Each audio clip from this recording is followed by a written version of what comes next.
Vous savez comment on traduit soulèvement en arabe?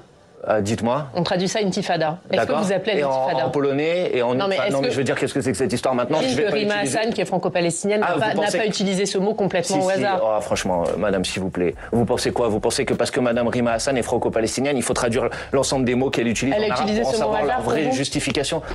Manuel Bompard ridiculise la journaliste Oriane Mancini sur le plateau de Public Sénat. Le coordinateur et député de la France Insoumise Manuel Bompard était invité sur le plateau de Public Sénat afin de débattre sur les nombreuses polémiques créées et orchestrées par le lobby pro-israélien.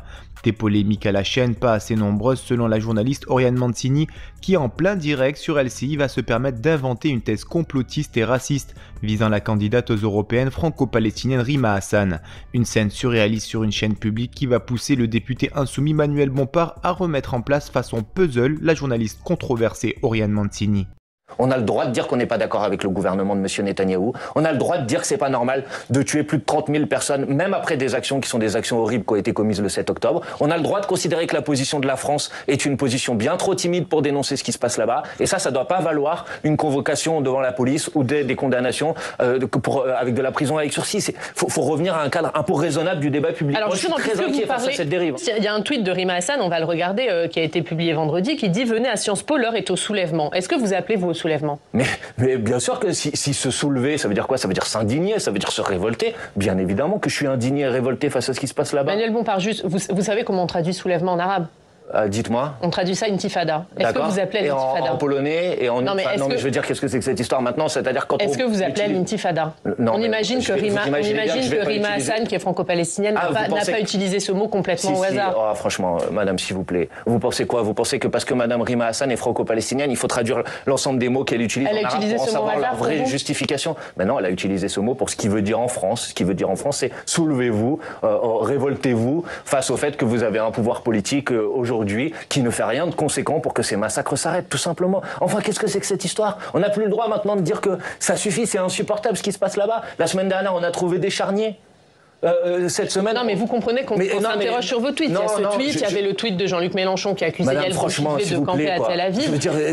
Ça pose quand même des questions. Alors, est-ce qu'il y a une forme de responsabilité dans vos tweets ou est-ce qu'il y a une forme de cynisme dans vos tweets? Non, ni l'un ni l'autre, madame. Parce que là, vous voyez, c'est pas une question que vous êtes en train de me poser. Parce que moi, c'est comme si je vous dis, est-ce que votre question, elle est malhonnête ou est-ce qu'elle est ignoble?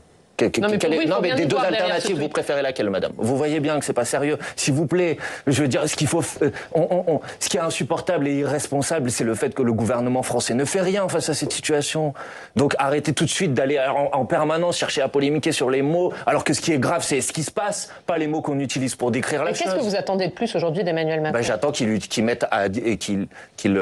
ne fasse pas seulement des appels incantatoires au cessez-le-feu et qu'il crée les conditions d'un véritable rapport de force avec le gouvernement de M. Netanyahou. Et donc, il utilise les outils à sa disposition pour le faire. On a la possibilité de décréter des sanctions contre le gouvernement israélien. Pourquoi le fait-on pas?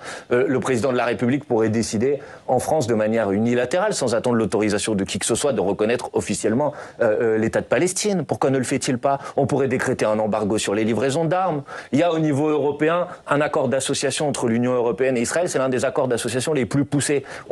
Dans cet accord, il y a une clause sur le respect des droits humains.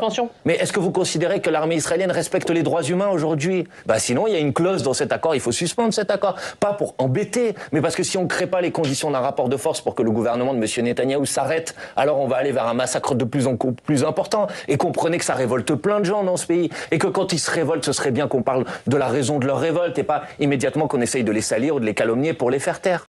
Et vous, qu'avez-vous pensé de cet échange musclé entre le député insoumis Manuel Bompard et la journaliste controversée Oriane Mancini? Donnez-nous votre avis en commentaire. En attendant, rejoignez-nous, soutenez l'information Break News.